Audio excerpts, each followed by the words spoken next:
Hi friends, ದಿನದ ಎಲ್ಲ ಪ್ರಮುಖ ಸುದ್ದಿಯನ್ನು ನಿಮಗೆ ತಲುಪಿಸುವ ಮಸ್ತ್ ಮಗ ಚಾನೆಲ್ನ ಫುಲ್ ನ್ಯೂಸ್ಗೆ ಸ್ವಾಗತ. ನಾನು ಅಮರ್ ಪ್ರಸಾದ್. ಸ್ನೇಹಿತರೆ, ಸುಪ್ರೀಂ ಕೋರ್ಟ್ ದೀಪಂ ವಿವಾದಕ್ಕೆ ಸಂಬಂಧಪಟ್ಟಂತೆ ದೊಡ್ಡ ತೀರ್ಮಾನವನ್ನ ಹೊರಡಿಸಿದೆ. SIRಗೆ ಸಂಬಂಧಪಟ್ಟಂತೆ ಕೂಡ ಪಶ್ಚಿಮ ಬಂಗಾಳ ಸರ್ಕಾರಕ್ಕೆ ದೀದಿಗೆ ಚಾಟಿ ಬೀಸಿದೆ. ಮತ್ತೊಂದು ಕಡೆ ಅಮಿತ್ ಶಾ ಅಡಿಯಲ್ಲಿ ಬರೋ ದಿಲ್ಲಿ ಪೊಲೀಸರು ನರವಣೆ ಪುಸ್ತಕಕ್ಕೆ ಸಂಬಂಧಪಟ್ಟಂತೆ ದೊಡ್ಡ ಹೆಜ್ಜೆ ಇಟ್ಟಿದ್ದಾರೆ. ಈ ಲೀಕ್ ಮಾಡಿದ್ ಯಾರು ಅಂತ ಹುಡ್ಕೊಂಡು ಹೊರಟಿದ್ದಾರೆ ಈಗ. ಮತ್ತೊಂದು ಕಡೆ ಮುಸ್ಲಿಮರ ವಿಚಾರವಾಗಿ ಹಿಮಂತ ಶರ್ಮಾ ಬಿಸ್ವಾ ಮತ್ತು ಅಸ್ಸಾಂ ಬಿಜೆಪಿ ಪೋಸ್ಟ್ಗೆ ಸಂಬಂಧಪಟ್ಟಂತೆ ಅಸದುದ್ದೀನ್ ಓವೈಸಿ ಯುದ್ಧ ಕಣಕ್ಕೆ ಎಂಟರ್ ಆಗಿದ್ದಾರೆ. ಎಲ್ಲವನ್ನ ಒನ್ ಬೈ ಒನ್ ನೋಡ್ತಾ ಹೋಗೋಣ. ಮೊದಲಿಗೆ ದೀಪಂ ವಿವಾದ. ದೇಶಾದ್ಯಂತ ಚರ್ಚೆಗೆ ಗ್ರಾಸವಾಗಿದ್ದ ತಮಿಳುನಾಡಿನ ದೀಪಂ ವಿವಾದದಲ್ಲಿ ದೊಡ್ಡ ಬೆಳವಣಿಗೆಯಾಗಿದೆ. ದರ್ಗಾ ಪಕ್ಕದ ಕಂಬದಲ್ಲೇ ದೀಪ ಹಚ್ಚಿ ಏನಾಗಲ್ಲ ಅಂತ ಸುಪ್ರೀಂ ಕೋರ್ಟ್ ಮಹತ್ವದ ತೀರ್ಪನ್ನ ಕೊಟ್ಬಿಟ್ಟಿದೆ. ಸುಪ್ರೀಂ ಕೋರ್ಟ್ ಕೆಲ ವಾರಗಳ ಹಿಂದೆ ಮದುರೈ ಹತ್ರ ಇರೋ ತಿರುಪರ ಕುಂದ್ರಂ ಬೆಟ್ಟದಲ್ಲಿ ವಿವಾದ ಉಂಟಾಗಿತ್ತು. ದರ್ಗಾ ಹತ್ರ ದೀಪತೂನ್ ಅಥವಾ ದೀಪ ಹಚ್ಚೋ ಕಂಬ ಇದೆ. ಇದು ದರ್ಗಾ ವ್ಯಾಪ್ತಿಗೆ ಬರುತ್ತೆ. ದೀಪ ಹಚ್ಚಿದ್ರೆ ಕೋಮು ಸಾಮರಸ್ಯ ಕೆಡುತ್ತೆ. ಬೆಟ್ಟದ ಕೆಳಗೆ ದೇವಸ್ಥಾನದ ಬಳಿನೇ ದೀಪ ಹಚ್ಕೊಳ್ಳಿ ಅಂತ ತಮಿಳುನಾಡಿನ DMK ಕಾಂಗ್ರೆಸ್ ಸರ್ಕಾರದ ವಾದ ಆಗಿತ್ತು.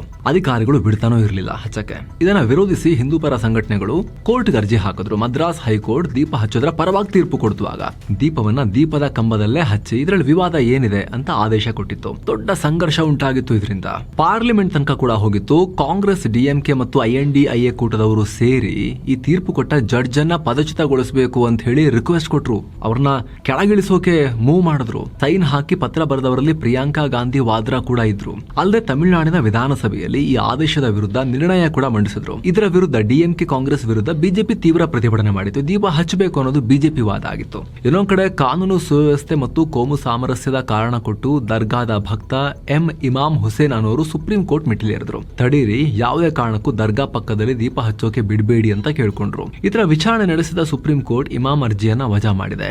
ದೀಪತೂನ್ನಲ್ಲೇ ದೀಪ ಹಚ್ಚಬಹುದು ಅಂತ ನ್ಯಾಯಮೂರ್ತಿ ಅರವಿಂದ ಕುಮಾರ್ ಮತ್ತು PB ವರಾಳೆ ಅವರಿದ್ದ ಪೀಠ ತೀರ್ಪು ಕೊಟ್ಟಿದೆ. ಈ ಮೂಲಕ ಮಡ್ರಾಸ್ ಹೈಕೋರ್ಟ್ ಆದೇಶವನ್ನ ಸುಪ್ರೀಂ ಕೋರ್ಟ್ ಎತ್ತಿ ಹಿಡಿದಿದೆ. ಅಲ್ಲದೆ ಹೈಕೋರ್ಟ್ ಆದೇಶ ವೆರಿ ಬ್ಯಾಲೆನ್ಸ್ಡ್ ಆಗಿದೆ. ಹಿಂದೂಗಳಿಗೆ ಬೆಟ್ಟದ ಮೇಲಿರೋ ಕಂಬದ ಬಳಿ ದೀಪ ಹಚ್ಚೋಕೆ ಅವಕಾಶ ಕೊಡಲಾಗಿದೆ. ಮುಸ್ಲಿಮರಿಗೆ ದರ್ಗಾಗೆ ಹೋಗಿ ಪ್ರಾರ್ಥನೆ ಸಲ್ಲಿಸೋಕೆ ರಕ್ಷಣೆ ಕೊಡಲಾಗಿದೆ. ಇದರಲ್ಲಿ ತಕರಾರು ಮಾಡೋಂಥದ್ದು ಏನೂ ಇಲ್ಲ. ಎಲ್ಲರೂ ಅವರವರ ಪ್ರಾರ್ಥನೆ ಅವರವರ ರೀತಿಯಲ್ಲಿ ಮಾಡ್ಕೊಳ್ಳಿ ಅಂತ ಸುಪ್ರೀಂ ಕೋರ್ಟ್ ಹೇಳಿದೆ. ಈ ಮೂಲಕ ಹಲವು ವರ್ಷಗಳ ದೀಪ ವಿವಾದಕ್ಕೆ ಕೋರ್ಟ್ ನಲ್ಲಿ ಲೀಗಲ್ ಎಂಡ್ ಅನ್ನ ಸುಪ್ರೀಂ ಕೋರ್ಟ್ ನೀಡಿದೆ.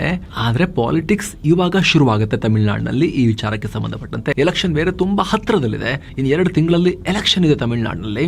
ಆ ಸಂದರ್ಭದಲ್ಲಿ ಈ ತೀರ್ಪು, ನೆಕ್ಸ್ಟ್ ಅಲ್ಲಿ ಹಚ್ಚೋ ದೀಪ, ಇದಕ್ಕೆ DMK ಕಾಂಗ್ರೆಸ್ ಕೊಡುವಂತ ಪ್ರತಿಕ್ರಿಯೆ ಎಲ್ಲ ಸೇರಿ ಏನಾಗುತ್ತೆ ಅನ್ನೋ ಪ್ರಶ್ನೆ ಇದೆ. ಜೊತೆಗೆ ಮಡ್ರಾಸ್ ಹೈಕೋರ್ಟ್ ಜಡ್ಜ್ ಅನ್ನ ರಿಮೂವ್ ಮಾಡೋಕೆ ಪಾರ್ಲಿಮೆಂಟ್ ನಲ್ಲಿ ಮುಂದಾಗಿದ್ದಂತಹ INDIA ಕೂಟ ಈಗ ಸುಪ್ರೀಂ ಕೋರ್ಟ್ ಜಡ್ಜ್ಗಳ ವಿರುದ್ಧ ಯಾವ ಹೆಜ್ಜೆ ಇಡುತ್ತೆ ಅನ್ನೋ ಪ್ರಶ್ನೆ ಕೂಡ ಮೂಡ್ತಾ ಇದೆ. ಲಾಜಿಕಲಿ ಸ್ಪೀಕಿಂಗ್ ಅವರಿಗೆ ಅದೇ ನಿರ್ಧಾರವನ್ನ ಸುಪ್ರೀಂ ಕೋರ್ಟ್ ಜಡ್ಜ್ಗಳ ವಿರುದ್ಧ ಕೂಡ ತಗೋಬೇಕಾಗತ್ತೆ. ಇಲ್ಲ ಅಂತ ಹೇಳಿದ್ರೆ ಅವರ ಬೆಂಬಲಿಗ ವರ್ಗ ಅದನ್ನ ಪ್ರಶ್ನೆ ಮಾಡುತ್ತೆ. ಹೈಕೋರ್ಟ್ ಅಲ್ಲಿ ಮಾಡಿದ್ರಿ, ಜಡ್ಜ್ ತೆಗಿಲಿಕ್ಕೆ ಹೋದ್ರಿ, ಪ್ರೆಷರ್ ಬಿಲ್ಡ್ ಮಾಡಿದ್ರಿ, ಸುಪ್ರೀಂ ಕೋರ್ಟ್ ಅಲ್ಲಿ ಯಾಕೆ ಮಾಡಲ್ಲ ಅಂತ ಕೇಳುತ್ತೆ. ಮಾಡೋಕ್ ಹೋದ್ರೆ ಅದು ಪೊಲಿಟಿಕಲಿ ಬೇರೆ ರೀತಿಯ ಅಡ್ಡ ಪರಿಣಾಮಗಳಿಗೂ ಕೂಡ ಕಾರಣ ಆಗ್ಬೋದು. ಸೊ ಮುಂದಿನ ಹೆಜ್ಜೆ ಏನು ಅನ್ನೋದು ಬಹಳ ಕುತೂಹಲಕ್ಕೆ ಕಾರಣ ಆಗಿದೆ. ಈಗ ಏನು, ಮಾಜಿ ಸೇನಾ ಮುಖ್ಯಸ್ಥ MM ನರವಣೆ ಅವರ ಪಬ್ಲಿಷ್ ಆಗದ ಪುಸ್ತಕ ಇನ್ನೂ ದೊಡ್ಡ ವಿವಾದ ಆಗ್ತಾ ಇದೆ. ಅದರಲ್ಲೀಗ ಇದನ್ನ ಲೀಕ್ ಮಾಡಿದ್ದು ಯಾರು? ಡಿಫೆನ್ಸ್ ಮಿನಿಸ್ಟ್ರಿ ಇದನ್ನ ಕ್ಲಿಯರ್ ಮಾಡೋಕ್ಕಿಂತ ಮುಂಚೆ ಅಂತ ತಿಳಿಯೋಕೆ ಪೊಲೀಸರು ಕೇಸ್ ದಾಖಲಿಸಿಕೊಂಡಿದ್ದಾರೆ. ಆ ಪುಸ್ತಕದಲ್ಲಿ ಗಲ್ವಾನ್ ಸಂಘರ್ಷದ ಬಗ್ಗೆ ಮತ್ತು ಇತರ ಸೂಕ್ಷ್ಮ ವಿಚಾರಗಳ ಬಗ್ಗೆ ಆಪರೇಷನಲ್ ಮಾಹಿತಿ ಇತ್ತು. ಇದನ್ನ ರಾಹುಲ್ ಗಾಂಧಿ ಪಾರ್ಲಿಮೆಂಟ್ ನಲ್ಲಿ ಪ್ರಸ್ತಾಪ ಮಾಡಿದ್ರು. ಚೀನಾ ಸೇನೆ ನಮ್ಮ ಭೂಮಿಗೆ ಟ್ಯಾಂಕ್ ತಗೊಂಡು ಬಂದಿತ್ತು, ಮೋದಿ ಉತ್ತರ ಹೇಳಬೇಕು ಅಂತ ರಾಹುಲ್ ಗಾಂಧಿ ಹೇಳಿದ್ರು. ಕೆಲ ರಾಷ್ಟ್ರೀಯ ಮಾಧ್ಯಮಗಳು ಕೂಡ ಈ ಪುಸ್ತಕದಲ್ಲಿನ ಅಂಶಗಳನ್ನ ಪ್ರಕಟ ಮಾಡಿದ್ವು. ಸೋಷಿಯಲ್ ಮೀಡಿಯಾದಲ್ಲೂ ಕೂಡ ಹರಿದಾಡಿತ್ತು. ಈಗ ದಿಲ್ಲಿ ಪೊಲೀಸರು, ಅಮಿತ್ ಶಾ ಅವರ ಗೃಹ ಇಲಾಖೆ ಅಡಿಯಲ್ಲಿ ಬರೋ ಪೊಲೀಸರು ಕೇಸ್ ದಾಖಲಿಸಿಕೊಂಡಿದ್ದಾರೆ. ಈ ಪುಸ್ತಕವನ್ನ ನರವಣೆ ಅವರು ಬರೆದಿರೋದು 2 ವರ್ಷ 3 ವರ್ಷ ಕಳೆದು ಹೋಗಿದೆ. ಪುಸ್ತಕವನ್ನ ಬರೆದು ಅವರು 2 ವರ್ಷ ಹಿಂದೆನೆ ಪಬ್ಲಿಷ್ ಆಗಬೇಕಾಗಿತ್ತು. ಇದು ನರವಣೆ ಅವರು ಬುಕ್ ಬರೆದು ಪೆಂಗ್ವಿನ್ ಪಬ್ಲಿಕೇಶನ್ಸ್ಗೆ ಕೊಟ್ಟಿದ್ರು. ಅವರು ಅದನ್ನ ಕಮಿಂಗ್ ಸೂನ್ ಅಂತ ಹೇಳಿ ಪ್ರೀ ಆರ್ಡರ್ ತಗೊಂಡು ಲಿಸ್ಟ್ ಕೂಡ ಮಾಡಿದ್ರು ಅಮೆಝಾನ್ ನಲ್ಲಿ. ಅಲ್ಲಿ ಇಲ್ಲಿ ಜನ ಆರ್ಡರ್ ಕೂಡ ಪ್ಲೇಸ್ ಮಾಡಿದ್ರು. ಆಮೇಲೆ ಬುಕ್ ರಿಲೀಸ್ ಆಗಲಿಲ್ಲ. ಆರ್ಡರ್ಸ್ ಎಲ್ಲ ಕ್ಯಾನ್ಸಲ್ ಮಾಡಿದ್ರು, ಆಮೇಲೆ ರಿಫಂಡ್ ಮಾಡಿದ್ರು. ನರವಣೆ ಅವರು ನನಗೆ ಗೊತ್ತಿಲ್ಲ, ಬರೆದು ಪೆಂಗ್ವಿನಿಗೆ ಕೊಟ್ಟಿದ್ದೀನಿ, ನನಗೆ ಗೊತ್ತಿಲ್ಲ, ಅವರು ಉಂಟು, ಡಿಫೆನ್ಸ್ ಮಿನಿಸ್ಟ್ರಿ ಉಂಟು, ನಂದೇನಿಲ್ಲ ಇದರಲ್ಲಿ ಅಂತ ಅವ್ರು ಹೇಳಿದ್ರು. ನರವಣೆ ಅವರು ಹೇಳಿದ್ರು. ಹಾಗಿದ್ರೆ ಈ ಪುಸ್ತಕ ಇನ್ನೂ ಯಾಕೆ ಹೊರಗೆ ಬಂದಿಲ್ಲ? ಇದರ ಅಂಶಗಳನ್ನ ಲೀಕ್ ಮಾಡ್ತಿರೋದು ಯಾರು? ಕ್ಯಾರವನ್ ಮ್ಯಾಗಝಿನ್ ಅಲ್ಲಿ ಬಂತಲ್ಲ, ಅದನ್ನ ಅವರಿಗೆ ಕೊಟ್ಟವ್ರು ಯಾರು? ಪೆಂಗ್ವಿನ್ ಅವ್ರು ಕೊಟ್ರ, ನರವಣೆ ಅವರು ಕೊಟ್ರ, ಯಾರು ಲೀಕ್ ಮಾಡಿದ್ರು? ಇದನ್ನ ತನಿಖೆ ಮಾಡೋಕೆ ಈಗ ದಿಲ್ಲಿ ಪೊಲೀಸರು ಇಳಿದಿದ್ದಾರೆ. ಏನು, ಕೋರ್ಟು ಕಚೇರಿ ಟ್ಯಾಕ್ಸ್ ಅಂತ ಬರೀ ವಿವಾದದಿಂದಲೇ ಸುದ್ದಿಯಾಗೋ ತಲಪತಿ ವಿಜಯ್ಗೆ ಈಗ ಅಪರೂಪಕ್ಕೆ ಗುಡ್ ನ್ಯೂಸ್ ಬಂದ್ಬಿಟ್ಟಿದೆ.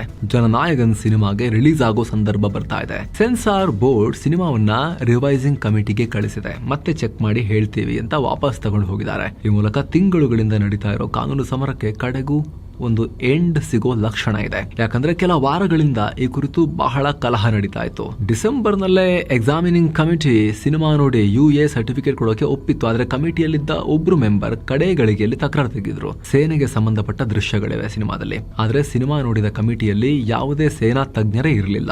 ಇದು ನಿಯಮ ಬಾಹಿರ ಅಂತ ದೂರು ಕೊಟ್ರು. ಹಾಗೆ ಸಿನಿಮಾದಲ್ಲಿ ಧಾರ್ಮಿಕ ಭಾವನೆಗೆ ಧಕ್ಕೆ ತರೋ ದೃಶ್ಯಗಳಿವೆ ಅಂತಾನೂ ಹೇಳಿದ್ರು. ಇದರ ಪರಿಣಾಮ ಸೆನ್ಸಾರ್ ಬೋರ್ಡ್ ಚೇರ್ಮನ್ ಸರ್ಟಿಫಿಕೇಟ್ ಅನ್ನ ತಡೆ ಹಿಡಿದಿದ್ರು. ಇದನ್ನ ವಿರೋಧಿಸಿ ಚಿತ್ರದ ನಿರ್ಮಾಪಕರು ಕೋರ್ಟ್ಗೆ ಹೋಗಿದ್ರು. ಮೊದಲು ಹೈಕೋರ್ಟ್, ಆಮೇಲೆ ಸುಪ್ರೀಂ ಕೋರ್ಟ್, ಮತ್ತೆ ಹೈಕೋರ್ಟ್ ಎಲ್ಲಾ ಕಡೆ ವಿಚಾರಣೆ ನಡೆದು ಏನು ಪ್ರಯೋಜನ ಆಗಿರಲಿಲ್ಲ. ಕೊನೆಗೆ ನಿರ್ಮಾಪಕರು ಕೇಸ್ ವಾಪಸ್ ತಗೊಂಡ್ರು. ಮತ್ತೆ ಸೆನ್ಸಾರ್ ಬೋರ್ಡ್ಗೆ ಕಳಿಸೋಕೆ ಒಪ್ಪಿದ್ದಾರೆ. ಈಗ ಮತ್ತೆ ಪರಿಶೀಲನೆ ನಡೆಯುತ್ತೆ.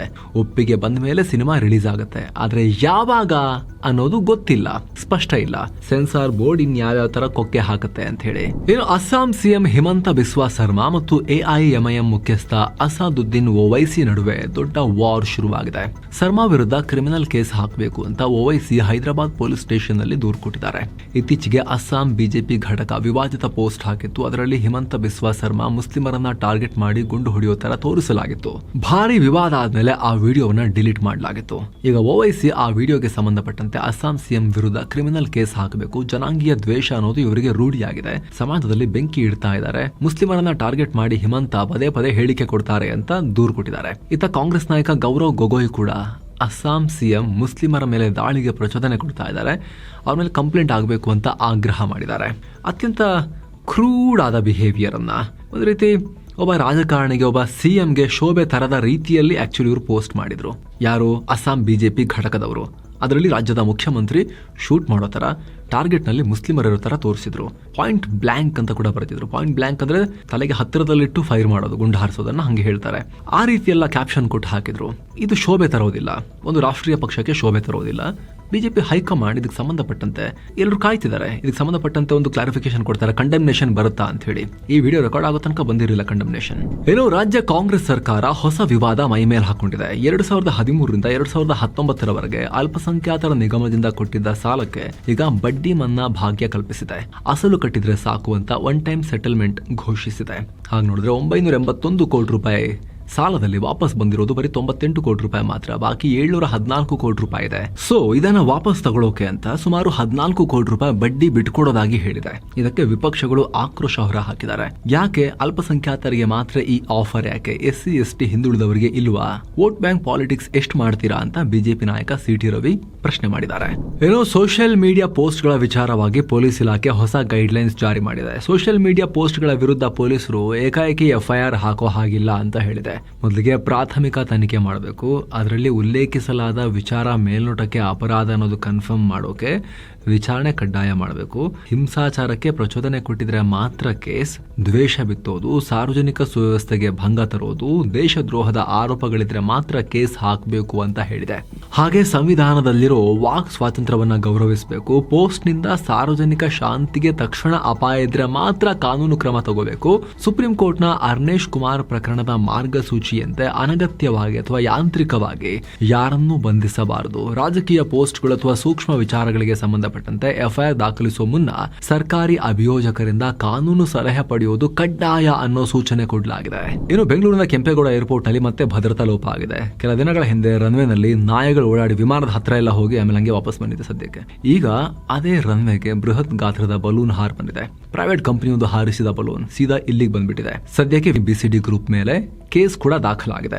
ದಿಲ್ಲಿ, ಮುಂಬೈ ಬಳಿಕ ದೇಶದ ಬಿಸಿಯೆಸ್ಟ್ ಏರ್ಪೋರ್ಟ್ ಅಂತ ಕರೆಸ್ಕೊಳ್ಳುತ್ತೆ ಬೆಂಗಳೂರಿನ ಕೆಂಪೇಗೌಡ ಏರ್ಪೋರ್ಟ್. ದಿನಕ್ಕೆ 765 ವಿಮಾನಗಳು ಇಲ್ಲಿ ಹಾರ್ತವೆ. ಇಂಥ ಏರ್ಪೋರ್ಟ್ ನಲ್ಲೇ ಪದೇ ಪದೇ ಇಂಥ ಘಟನೆ ಆಗ್ತಿರೋದು ಬಹಳ ಸೀರಿಯಸ್ ವಿಚಾರ ಇದು. ಏನೋ ಲೋಕಸಭೆಯಲ್ಲಿ ಆಡಳಿತ ಮತ್ತು ವಿಪಕ್ಷಗಳ ನಡುವಿನ ಸಮರ ಜೋರಾಗಿದೆ. ಈಗ ಸಂವಿಧಾನದ ಆರ್ಟಿಕಲ್ 94ರ ವಿಧಿ ಮೂಲಕ ಸ್ಪೀಕರ್ ಓಂ ಬಿರ್ಲಾ ಅವರನ್ನೇ ಕೆಳಗಿಳಿಸೋಕೆ ವಿಪಕ್ಷಗಳು ನಾವು ಹೆಜ್ಜೆ ಇಡ್ತೀವಿ ಅಂತ ಹೇಳಿದ್ದಾರೆ. ಕಾಂಗ್ರೆಸ್, TMC, DMK, SP ಸೇರಿದ ಹಾಗೆ INDIA ಕೂಟದ 50ಕ್ಕೂ ಅಧಿಕ ಸಂಸದರು ಸೈನ್ ಹಾಕಿದ್ದಾರೆ. ಇದನ್ನ ಲೋಕಸಭೆಯ ಸೆಕ್ರೆಟರಿ ಜನರಲ್ಗೆ ಸಬ್ಮಿಟ್ ಮಾಡ್ತಾರೆ. PM ನರೇಂದ್ರ ಮೋದಿ ವಿಪಕ್ಷಗಳ ಬಗ್ಗೆ ಸುಳ್ಳು ಆರೋಪ ಮಾಡುವಾಗ ಸ್ಪೀಕರ್ ಸುಮ್ಮನಿರ್ತಾರೆ. ಆದರೆ ರಾಹುಲ್ ಗಾಂಧಿ ಮಾತನಾಡುವಾಗ ಮೈಕ್ ಆಫ್ ಮಾಡ್ತಾರೆ. ನಿಯಮಗಳ ಪುಸ್ತಕ ತೋರಿಸಿ ಬೆದರಿಸ್ತಾರೆ ಅಂತ ವಿಪಕ್ಷಗಳು ಆರೋಪ ಮಾಡಿವೆ. ಸ್ನೇಹಿತರೆ, ನಿಮ್ಗೆ ಗೊತ್ತಿರಬಹುದು, ರಾಷ್ಟ್ರಪತಿಗಳ ಭಾಷಣದ ಮೇಲೆ ಲೋಕಸಭೆಯಲ್ಲಿ PM ಮಾತಾಡ್ತಾರೆ ಅನ್ನೋ ದಿನ PM ಸದನ ಸದನಕ್ಕೆ ಬರಲೇ ಇಲ್ಲ. ಯಾಕೆ ಬರಲಿಲ್ಲ ನೋಡಿದ್ರೆ ಅಲ್ಲಿ ಕಾಂಗ್ರೆಸ್ ಪಾರ್ಟಿ ಮಹಿಳಾ ಸಂಸದರನ್ನ ಮುಂದೆ ಬಿಟ್ಟು PM ಸೀಟ್ ಏನಿದೆ, PM ಲೋಕಸಭೆಯಲ್ಲಿ ಕೂರೋ ಜಾಗ ಅಲ್ಲೆಲ್ಲ ಕವರ್ ಮಾಡಿಬಿಟ್ಟಿತ್ತು. PM ಬಂದಾಗ ಅಪಮಾನಕಾರಿ ರೀತಿಯಲ್ಲಿ ನಡೆದುಕೊಳ್ಳೋಕೆ ಪ್ಲಾನ್ ಮಾಡಿತ್ತು. ಅದಕ್ಕೆ ನಾನು ತಡೆದೆ, ನಾನೇ PMಗೆ ಬರಬೇಡಿ ಅಂತ ಹೇಳಿ ತಡೆದೆ ಅಂತ ಲೋಕಸಭಾ ಸ್ಪೀಕರ್ ಓಂ ಬಿರ್ಲಾ ಅವರು ಪಾರ್ಲಿಮೆಂಟ್ ನಲ್ಲಿ ಹೇಳಿದ್ರು. ದೊಡ್ಡ ಕೋಲಾಹಲ ಕಾರಣ ಆಯಿತು ಇದು. ಅದಾದ ಬಳಿಕ ವಿಪಕ್ಷಗಳು ಈ ಹೆಜ್ಜೆ ಇಟ್ಟಿವೆ. ಏನೋ ಮಣಿಪುರದಲ್ಲಿ ಹೊಸ ಗಲಾಟೆ. ಈ ಸಲ ನಾಗಾ ಮತ್ತು ಕುಕಿ ಸಮುದಾಯಗಳ ನಡುವೆ ಹೊಡೆದಾಟ ಆಗಿದೆ. ಇತ್ತೀಚೆಗೆ ಉಖ್ರುಲ್ ಜಿಲ್ಲೆಯಲ್ಲಿ ನಾಗಾ ಸಮುದಾಯದ ಸದಸ್ಯನೊಬ್ಬನ ಮೇಲೆ ಕುಕಿ ಗುಂಪು ಹಲ್ಲೆ ಮಾಡಿತ್ತು. ಇಲ್ಲಿವರೆಗೂ ಕುಕಿ ಮತ್ತು ಮೈತೇಯಿಗಳ ಹೊಡೆದಾಟ ಆಗ್ತಿತ್ತು. ಈಗ ನಾಗಾ ಮತ್ತು ಕುಕಿಗಳದು. ಇದಕ್ಕೆ ಪ್ರತಿಕಾರ ಹೇಳ್ತೀವಿ ಅಂತ ನಾಗಾ ಬುಡಕಟ್ಟುಗಳು ಪ್ರತಿಭಟನೆ ಮಾಡೋದು. ಪರಿಣಾಮ ಘರ್ಷಣೆಯಾಗಿ ಒಬ್ರಿಗೊಬ್ರು ಮನೆಗಳಿಗೆಲ್ಲ ಬೆಂಕಿ ಇಟ್ಕೊಂಡಿದ್ದಾರೆ, ಕಲ್ಲು ತೂರಾಟ ಮಾಡಿದ್ದಾರೆ, ಸಾಕಷ್ಟು ಜನರಿಗೆ ಗಾಯಗಳಾಗಿವೆ, ಸೇನೆ ಹಾಕಲಾಗಿದೆ. ಮತ್ತೆ ಇನ್ನು ಪಂಜಾಬ್ನ ತರನ್ ಜಿಲ್ಲೆಯ ಮೈ ಭಾಗೋಲಾ ಕಾಲೇಜಿನಲ್ಲಿ ಬೆಚ್ಚಿ ಬೀಳಿಸುವ ಘಟನೆಯಾಗಿದೆ. ಪ್ರಿನ್ಸ್ ರಾಜ್ ಅನ್ನೋ ವಿದ್ಯಾರ್ಥಿ ಕ್ಲಾಸ್ ರೂಮ್ ನಲ್ಲಿ ತನ್ನ ಸಹಪಾಠಿ ಸಂದೀಪ್ ಕೌರ್ ಅನ್ನೋ ವಿದ್ಯಾರ್ಥಿನಿಗೆ ಗುಂಡು ಹಾರಿಸಿದ್ದಾನೆ. ಬಳಿಕ ತನ್ನ ಮೇಲೂ ಕೂಡ ಹಾರಿಸಿಕೊಂಡಿದ್ದಾನೆ. ವಿದ್ಯಾರ್ಥಿನಿ ಪ್ರಾಣ ಕಳ್ಕೊಂಡಿದ್ರೆ ಈ ಕೃತ್ಯವನ್ನ ಮಾಡಿದ ಈ ಹುಡುಗ ತುಂಬಾ ಗಂಭೀರ ಸ್ಥಿತಿಯಲ್ಲಿ ಹಾಸ್ಪಿಟಲ್ ನಲ್ಲಿದ್ದ. ಈ ವಿಡಿಯೋ ರೆಕಾರ್ಡ್ ಆಗೋ ಟೈಮ್ ನಲ್ಲಿ ಏನು ಸುಪ್ರೀಂ ಕೋರ್ಟ್ ಮತದಾರರ ಪಟ್ಟಿ ಪರಿಷ್ಕರಣೆ ಅಥವಾ SIR ವಿಚಾರವಾಗಿ ಕಠಿಣ ಸಂದೇಶ ರವಾನಿಸಿದೆ. ಪಶ್ಚಿಮ ಬಂಗಾಳ ಸಿಎಂ ಮಮತಾ ಬ್ಯಾನರ್ಜಿ SIR ಪ್ರಶ್ನಿಸಿ ಅರ್ಜಿ ಹಾಕಿದ್ರು. ಆದರೆ ಕೋರ್ಟ್ SIR ಆಗುತ್ತೆ, ಅದನ್ನ ತಡೆಯಲ್ಲ, ಅದನ್ನ ಅಡಚಣೆ ಮಾಡೋಕೆ ಅವಕಾಶ ಕೊಡಲ್ಲ, ಸುಮ್ಮನೆ ನೀವು ಅದಕ್ಕೆ ಬೇಕಾಗಿರೋ ಅಧಿಕಾರಿಗಳನ್ನ ಸಿಬ್ಬಂದಿಯನ್ನ ನೇಮಕ ಮಾಡಿ ವ್ಯವಸ್ಥೆ ಮಾಡಿಕೊಡಿ ಅಂತ ಹೇಳಿ ಮಮತಾ ಬ್ಯಾನರ್ಜಿಯವರಿಗೆ ಕ್ಲಾಸ್ ತಗೊಂಡಿದೆ. ಇನ್ನು ಭಾರತ ಮತ್ತು ಫ್ರಾನ್ಸ್ ನಡುವೆ ಮತ್ತೊಂದು ಡಿಫೆನ್ಸ್ ಡೀಲ್. ರಫೇಲ್ ಯುದ್ಧ ವಿಮಾನಗಳಿಗೆ ಬೇಕಾಗಿದೆಯಲ್ಲ ಸ್ಕಾಲ್ಪ್ ಕ್ರೂಸ್ ಮಿಸೈಲ್, ಅವುಗಳನ್ನು ಮತ್ತಷ್ಟು ಸ್ಟಾಕ್ ಮಾಡ್ಕೊಳ್ಳೋಕೆ ಭಾರತ ಮುಂದಾಗಿದೆ. ಆಪರೇಷನ್ ಸಿಂಧೂನಲ್ಲೂ ಇವುಗಳನ್ನೇ ಭಾರತ ಯೂಸ್ ಮಾಡಿತ್ತು. ಪಾಕ್ನ ಮುರಿದ್ಗೆ ಮತ್ತು ಬಹವಲ್ಪುರದ ಉಗ್ರ ನೆಲೆಗಳನ್ನು ಟಾರ್ಗೆಟ್ ಮಾಡಲಾಗಿತ್ತು. ಬ್ರಹ್ಮೋಸ್ ಜೊತೆ ಇವುಗಳು ಕೂಡ ಯಶಸ್ವಿಯಾಗಿ ಯೂಸ್ ಆಗಿದ್ವು. ಈಗ ಸುಮಾರು 3,200 ಕೋಟಿ ರೂಪಾಯಿ ಮೌಲ್ಯದಲ್ಲಿ ಮತ್ತೆ ಖರೀದಿ ಮಾಡ್ತಿದ್ದಾರೆ.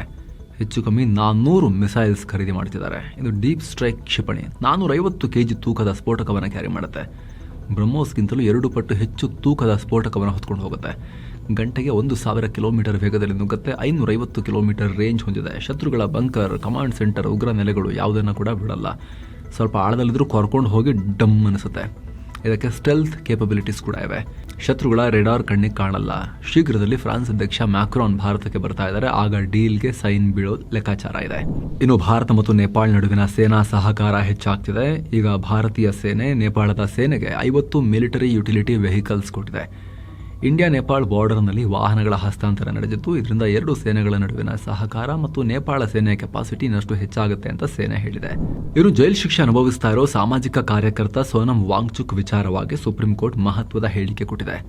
ವಾಂಗ್ಚುಕ್ರ ಬಂಧನ ನಿರ್ಧಾರವನ್ನು ರೀಕನ್ಸಿಡರ್ ಮಾಡಿ ಅಂತ ಸುಪ್ರೀಂ ಕೋರ್ಟ್ ಕೇಂದ್ರ ಸರ್ಕಾರಕ್ಕೆ ಹೇಳಿದೆ. ದಿನೇ ದಿನ ಆರೋಗ್ಯ ಹಾಳಾಗ್ತಿದೆ, ಸರ್ಕಾರ ನಿರ್ಧಾರವನ್ನು ಮರುಪರಿಶೀಲಿಸಬೇಕು ಅಂತ. ಆದರೆ ಸರ್ಕಾರ ಆಗಲ್ಲ ಅಂದಿದೆ. ವಾಂಗ್ಚುಕ್ ಜೈಪುರ್ನ ಏಮ್ಸ್ನಲ್ಲಿ ಚಿಕಿತ್ಸೆ ಪಡೆದಿದ್ದಾರೆ. ಬೆಟರ್ ಮೆಡಿಕಲ್ ಟ್ರೀಟ್ಮೆಂಟ್ ಇದೆ. ಲಡಾಖ್ನಲ್ಲಿ ಈ ಥರ ಮೆಡಿಕಲ್ ಕೇರ್ ಸಿಗದೇ ಇಲ್ಲ ಅಂತ ಸರ್ಕಾರ ಕೋರ್ಟ್ಗೆ ಹೇಳಿದೆ.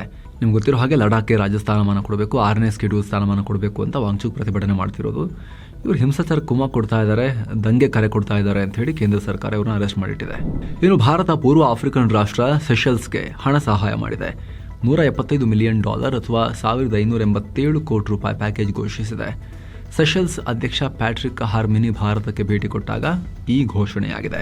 ಈ ನಡುವೆ ಇಸ್ರೇಲ್ ಮತ್ತೆ ರೊಚ್ಚಿಗೆದ್ದಿದೆ. ಅಮೆರಿಕಾಗೆ ವಾರ್ನಿಂಗ್ ಕೊಟ್ಟಿದೆ. ಇರಾನ್ ವಿರುದ್ಧ ನೀವು ಫೈಟಿಂಗಿಗೆ ನಮ್ಮ ಜೊತೆ ಬಂದ್ರೆ ಸರಿ, ಇಬ್ರು ಸೇರ್ಕೊಂಡು ಒಟ್ಟಿಗೆ ಹೋಗಿ ಹೊಡೆಯೋಣ, ಇಲ್ಲಾಂದ್ರೆ ನಾವು ಏಕಾಂಗಿಯಾಗಿ ಹೋಗಿ ಹೊಡಿತೀವಿ ಅಂತ ಇಸ್ರೇಲ್ ಹೇಳಿದೆ. ನಮಗೆ ಅವರು ಬಹಳ ದೊಡ್ಡ ಥ್ರೆಟ್, ನಾವು ಸುಮ್ಮನಿರಕ್ಕಾಗೋದಿಲ್ಲ. ಅವರ ಕ್ಷಿಪಣಿಗಳು, ಖಂಡಾಂತರ ಕ್ಷಿಪಣಿಗಳು, ಬ್ಯಾಲಿಸ್ಟಿಕ್ ಕ್ಷಿಪಣಿಗಳು ಈ ಭಾಗದ ಶಾಂತಿಗೆ ದೊಡ್ಡ ಬೆದರಿಕೆ. ಇರಾನ್ ರೆಡ್ ಲೈನ್ ಕ್ರಾಸ್ ಮಾಡಿದ್ರೆ ನಾವಂತೂ ಸುಮ್ಮನೆ ಕೂರಲ್ಲ. ಅವರ ಕ್ಷಿಪಣಿ ಕೇಂದ್ರಗಳನ್ನು ಟಾರ್ಗೆಟ್ ಮಾಡಿ ಅಟ್ಯಾಕ್ ಮಾಡ್ತೇವೆ. ಅಮೆರಿಕ ಬಂದಿಲ್ಲ ಅಂದ್ರೆ ನಾವು ಏಕಾಂಗಿಯಾಗಿ ಹೋಗಿ ದಾಳಿ ಮಾಡ್ತೀವಿ ಇರಾನ್ ಮೇಲೆ ಅಂತ ಇಸ್ರೇಲ್ ಮತ್ತೆ ಎಗರೆಗರಿ ಮುಂದೆ ಬಂದಿದೆ ಈಗ ಫೈಟಿಂಗಿಗೆ. ಅಮೆರಿಕ ಮತ್ತು ಇರಾನ್ ನಡುವೆ ಮಾತುಕತೆ ನಡೀತಾ ಇದೆ ಒಮಾನ್ನಲ್ಲಿ. ಅಲ್ಲಿ ಇರಾನ್ ಬಗ್ಬೇಕು, ಹೆವಿ ಕಂಡೀಷನ್ ಹಾಕಬೇಕು ಇರಾನ್ ಮೇಲೆ, ಅದಕ್ಕೆಲ್ಲದಕ್ಕೂ ಅವ್ರು ಬಗ್ಬೇಕು. ಇಲ್ಲ ಅಲ್ಲಿ ಸ್ವಲ್ಪ ರಾಜಿ ಆಗಕ್ಕೇನು ಅಮೆರಿಕ ರೆಡಿ ಆದ್ರೆ, ಇರಾನನ್ನು ಹಂಗೆ ಬಿಡೋಕೆ ರೆಡಿ ಆದ್ರೆ ನಾವು ಸುಮ್ಮನಿರಲ್ಲ ನೋಡಿ ಅಂತ ಇಸ್ರೇಲ್ ಈಗ ಬೆದರಿಕೆ ಹಾಕಿದೆ. ಏನು ಷೇರುಪೇಟೆ ವಿಚಾರಕ್ಕೆ ಬಂದ್ರೆ, ವಾರದ ಮೊದಲ ಸೆಷನ್ನಲ್ಲಿ ಭಾರತದ ಷೇರುಪೇಟೆ ಗ್ರೀನ್ನಲ್ಲಿ ಕೊನೆಯಾಗಿದೆ. ದಿನದ ವಹಿವಾಟಿನ ಅಂತ್ಯಕ್ಕೆ ಸೆನ್ಸೆಕ್ಸ್ 485 ಪಾಯಿಂಟ್ಸ್ ಅಥವಾ 0.58% ಜಂಪ್ ಆಗಿ 84,065ಕ್ಕೆ ತಲುಪಿದೆ. ನಿಫ್ಟಿ 173 ಪಾಯಿಂಟ್ಸ್ ಅಥವಾ 0.68% ಹೆಚ್ಚಾಗಿ 25,867ಕ್ಕೆ ತಲುಪಿದೆ. ಇತ್ತ BSE mid cap index 1.66% jump ಆಗಿದ್ದು, ಸ್ಮಾಲ್ ಕ್ಯಾಪ್ ಇಂಡೆಕ್ಸ್ 2.45% ಜಂಪ್ ಆಗಿದೆ. ಹೂಡಿಕೆದಾರರು 6 ಲಕ್ಷ ಕೋಟಿ ರೂಪಾಯಿ ಲಾಭ ಮಾಡಿಕೊಂಡಿದ್ದಾರೆ. BSE ಲಿಸ್ಟೆಡ್ ಕಂಪನಿಗಳ ಮಾರ್ಕೆಟ್ ಕ್ಯಾಪ್ 467 ಲಕ್ಷ ಕೋಟಿ ರೂಪಾಯಿಯಿಂದ 473 ಲಕ್ಷ ಕೋಟಿ ರೂಪಾಯಿಗೆ ತಲುಪಿದೆ. ಭಾರತ ಅಮೆರಿಕ ಟ್ರೇಡ್ ಡೀಲ್ ವಿದೇಶಿ ಹೂಡಿಕೆದಾರರು ಮತ್ತೆ ಭಾರತದ ಕಡೆಗೆ ಮುಖ ಮಾಡೋಕೆ ಶುರು ಮಾಡಿರುವುದು ಮಾರ್ಕೆಟ್ನಲ್ಲಿ ಉತ್ಸಾಹಕ್ಕೆ ಕಾರಣ ಆಗಿದೆ. ಜಾಗತಿಕ ಉದ್ವಿಗ್ನತೆ ಕೂಡ ಕಮ್ಮಿಯಾಗೋ ದಾರಿಯಲ್ಲಿ ಹೆಜ್ಜೆ ಇಡ್ತಾ ಇದೆ. ಹಾಗೆ ಡಾಲರ್ ವೀಕ್ ಸ್ವಲ್ಪ ಆಗಿರೋದು ಕೂಡ ಭಾರತದ ಮಾರ್ಕೆಟ್ನಲ್ಲಿ ಮೂಡ್ ಸ್ವಲ್ಪ ಶಿಫ್ಟ್ ಆಗೋಕ್ಕೆ ಕಾರಣ ಆಗಿದೆ. ಹಾಗೆ ಸರ್ಕಾರಿ ಬ್ಯಾಂಕುಗಳು ಕೂಡ ನಮ್ಮದು ನಿರೀಕ್ಷೆಗೂ ಮೀರಿ ಪರ್ಫಾರ್ಮ್ ಮಾಡಿವೆ, ಇನ್ಕ್ಲೂಡಿಂಗ್ SBI. ಹೀಗಾಗಿ ಮಾರ್ಕೆಟ್ನಲ್ಲಿ ಪಾಸಿಟಿವಿಟಿ ಬಂತು. ಏನು power grid corporation, NTPC, ITC, ICICI bank ಮತ್ತು ಇನ್ಫೋಸಿಸ್ ರೆಡ್ನಲ್ಲಿದ್ವು. SBI, Titan, IndusInd bank, UltraTech cement ಮತ್ತು ಟಾಟಾ ಸ್ಟೀಲ್ ಗ್ರೀನ್ನಲ್ಲಿದ್ವು. ಏನು ಡಾಲರ್ ಮುಂದೆ ರೂಪಾಯಿ ಮೌಲ್ಯ 9 ಪೈಸೆ ಇಳಿಕೆಯಾಗಿ 90 ರೂಪಾಯಿ 74 ಪೈಸೆ ಆಗಿದೆ. ಏನು ಆಯ್ದ ಕಂಪನಿಗಳ Q3 ರಿಸಲ್ಟ್ ನೋಡೋದಾದ್ರೆ pharmaceutical company Zydus life sciences ಲಾಭ 1.81% ಏರಿಕೆಯಾಗಿ 1042 ಕೋಟಿ ರೂಪಾಯಿ ತಲುಪಿದೆ. ಹೊಸ ಲೇಬರ್ ಕೋಡ್ ಎಫೆಕ್ಟ್ನಿಂದ ಪ್ರಾಫಿಟ್ ಒನ್ ಟೈಮ್ ಡೌನ್ ಆಗಿದೆ ಅವ್ರದ್ದು. ಏನು ಟಾಟಾ ಸ್ಟೀಲ್ ಲಾಭದಲ್ಲಿ 13% ಡೌನ್ ಆಗಿದೆ, ಬರೀ 2689 ಕೋಟಿ ರೂಪಾಯಿ ತಲುಪಿದೆ. ಚೀನಾ ಇಂಟರ್ನ್ಯಾಷನಲ್ ಮಾರ್ಕೆಟ್ಗೆ ಸ್ಟೀಲ್ ಡಂಪ್ ಮಾಡಿದ ಪರಿಣಾಮ ಸ್ಟೀಲ್ ಬೆಲೆ ಮತ್ತು ಕಂಪನಿಯ ಲಾಭದ ಮಾರ್ಜಿನ್ ಕಮ್ಮಿಯಾಗಿದೆ. ಬಟ್ ಇವಾಗ ಅದು ಸುಧಾರಿಸ್ತಾ ಇದೆ. ಬಟ್ ಇದು Q3ನಲ್ಲಿ ಜಾಸ್ತಿ ಎಫೆಕ್ಟ್ ಆಗಿದೆ. ಇನ್ನು BSEಗೂ ಒಳ್ಳೆ ಲಾಭ 10% ಏರಿಕೆಯಾಗಿ 612 ಕೋಟಿ ರೂಪಾಯಿ ತಲುಪಿದೆ. ಮಾರ್ಕೆಟ್ನಲ್ಲಿ BSE ತನ್ನ ಪಾಲನ್ನು ದಿನೇ ದಿನೇ ಹೆಚ್ಚಿಸಿಕೊಳ್ತಾ ಇದೆ. ಫ್ಯೂಚರ್ಸ್ ಅಂಡ್ ಆಪ್ಷನ್ಸ್ ಟ್ರೇಡಿಂಗ್ ಜಾಸ್ತಿ ಕೂಡ ಆಗಿತ್ತು. ಆದರೆ ಈಗ ನೆಕ್ಸ್ಟ್ ಏನಾಗುತ್ತೆ ನೋಡಬೇಕು. ಮತ್ತೀಗ ದುಬಾರಿ ಮಾಡಿದಾರಲ್ಲ ಫ್ಯೂಚರ್ ಆ್ಯಂಡ್ ಆಪ್ಷನ್ಸ್ ಟ್ರೇಡಿಂಗ್ನಲ್ಲಿ STT, ನೋಡಬೇಕೇನಾಗುತ್ತೆ ಅಂತ ಹೇಳಿ. But still it's A growing market. ಇನ್ನು ರಾಮ್ಕೋ ಸಿಮೆಂಟ್ಸ್ನ ಪ್ರಾಫಿಟ್ 109% ಜಂಪ್ ಆಗಿದೆ, 385 ಕೋಟಿ ರೂಪಾಯಿಗೆ ತಲುಪಿದೆ. ಆದರೆ ಲಾಭದ ಏರಿಕೆಗೆ ಮೇನ್ ರೀಸನ್ ಸಿಮೆಂಟ್ ಮಾರಾಟ ಅಲ್ಲ, ಬದಲಿಗೆ ಎಕ್ಸೆಪ್ಷನಲ್ ಐಟಮ್ ಅಡಿಯಲ್ಲಿ ಬಂದಿರೋ 479 ಕೋಟಿ ರೂಪಾಯಿ ಒನ್ ಟೈಮ್ ಆದಾಯ. ಏನು ಫ್ರಾಕ್ಟಲ್ ಅನಾಲಿಟಿಕ್ಸ್ ಲಿಮಿಟೆಡ್ IPO, ಭಾರತದ ಮೊದಲ ಪ್ಯೂರ್ ಪ್ಲೇ AI ಅನ್ನೋ ಖ್ಯಾತಿ ಗಳಿಸಿರೋ ಫ್ರಾಕ್ಟಲ್ ಅನಾಲಿಟಿಕ್ಸ್ ಸೋಮವಾರ ಓಪನ್ ಆಗಿದೆ. IPO 2833 ಕೋಟಿ ರೂಪಾಯಿ ರೈಸ್ ಮಾಡೋ ಪ್ಲಾನ್, ಪ್ರತಿ ಶೇರ್ಗೆ 857ರಿಂದ 900 ರೂಪಾಯಿ ನಿಗದಿಪಡಿಸಲಾಗಿದೆ. ಇನ್ನು ಚಿನ್ನ ಮತ್ತು ಬೆಳ್ಳಿ ಬೆಲೆ ವಿಚಾರಕ್ಕೆ ಬಂದರೆ 24 ಕ್ಯಾರೆಟ್ನ 10 ಗ್ರಾಂ ಚಿನ್ನದ ಬೆಲೆಯಲ್ಲಿ 2798 ರೂಪಾಯಿ ಹೆಚ್ಚಾಗಿ 1,54,876 ರೂಪಾಯಿ ಆಗಿದೆ. 22 ಕ್ಯಾರೆಟ್ನ 10 ಗ್ರಾಂ ಚಿನ್ನದ ಬೆಲೆಯಲ್ಲಿ 2,570 ರೂಪಾಯಿ ಹೆಚ್ಚಾಗಿ 1,41,870 ರೂಪಾಯಿ ಆಗಿದೆ. 1 kg ಬೆಳ್ಳಿ ಬೆಲೆಯಲ್ಲಿ 8,736 ರೂಪಾಯಿ ಹೆಚ್ಚಾಗಿ 2,53,665 ರೂಪಾಯಿ ಆಗಿದೆ. ಸೊ ಫ್ರೆಂಡ್ಸ್, ಇದಾಗಿತ್ತು ಇವತ್ತಿನ ಫುಲ್ ನ್ಯೂಸ್. ನಾವು ಕೊಯ್ದಿಲ್ಲ, ಏಳದಿಲ್ಲ, ಕಿರ್ಚಾಡಿಲ್ಲ, ಬರೀ ಸುದ್ದಿಯ ರೀತಿಯಲ್ಲಿ ತಲುಪಿಸೋ ಪ್ರಯತ್ನ ಮಾಡಿದ್ದೇವೆ. ನಿಮಗಿದು ಇಷ್ಟ ಆಗ್ತಾ ಇದ್ರೆ ದಯವಿಟ್ಟು ಮಸ್ತ್ ಮಗ ಚಾನಲ್ಗೆ ಸಬ್ಸ್ಕ್ರೈಬ್ ಮಾಡಿ. ಹಾಗೆ ಸ್ನೇಹಿತರೆ, ವಿಡಿಯೋ ಕೆಳಗಿರೋ ಜಾಯಿನ್ ಬಟನ್ ಮೂಲಕ ನೀವು ಕೂಡ ಮಸ್ತ್ ಮಗ ಪ್ರೀಮಿಯಂ ಮೆಂಬರ್ ಆಗ್ಬೋದು. ಆ ಮೂಲಕ ಎಲ್ಲ ಮೆಂಬರ್ ಓನ್ಲಿ ವಿಡಿಯೋಸನ್ನು, ಅದು biz news, current power, special videos, ಎಕನಾಮಿಕ್ಸ್ನ ಮಿನಿ ಸೀರೀಸ್, ಆಗಾಗ ಲೈವ್ ಇಂಟರಾಕ್ಷನ್ಸ್ ಪಾಲ್ಗೊಳ್ಬೋದು. ಅಷ್ಟು ಮಾತ್ರ ಅಲ್ಲ ಸ್ನೇಹಿತರೆ, ನೀವು ನಮ್ಮ ತಂಡದ ನಿಷ್ಪಕ್ಷಪಾತ ಕೆಲಸಕ್ಕೆ ಬೆಂಬಲ ಕೊಟ್ಟಂತೇನೂ ಆಗುತ್ತೆ. ಆಸಕ್ತರು ಜಾಯಿನ್ ಬಟನ್ ಚೆಕ್ ಮಾಡಿ. ಮತ್ತೆ ಭೇಟಿ ಆಗ್ತಿರೋಣ. ನಮಸ್ಕಾರ ಸ್ನೇಹಿತರೆ.